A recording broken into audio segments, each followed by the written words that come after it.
Ladies and gentlemen, esteemed guests and fellow avian enthusiasts, welcome to the Bali Bird Congress.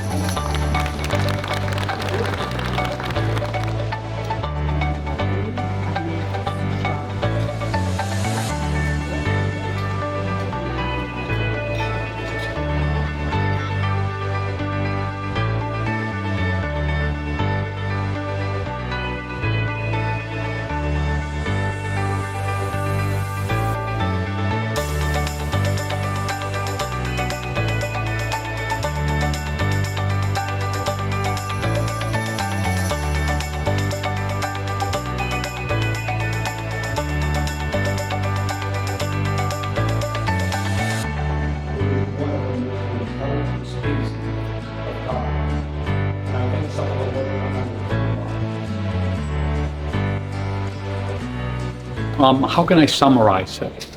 Incredible. It's the first event in Asia. I think it showed the importance of Asia and aviculture. It brought people in from across the world. And I think it's the start. It is the planting of a seed that will become a huge tree. I thank the organizers.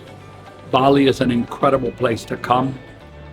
The people, the food, everything is wonderful. And it's allowed us as aviculturists to talk, to display our passions, and to discuss the next conference here. I'll see you then in 2 years.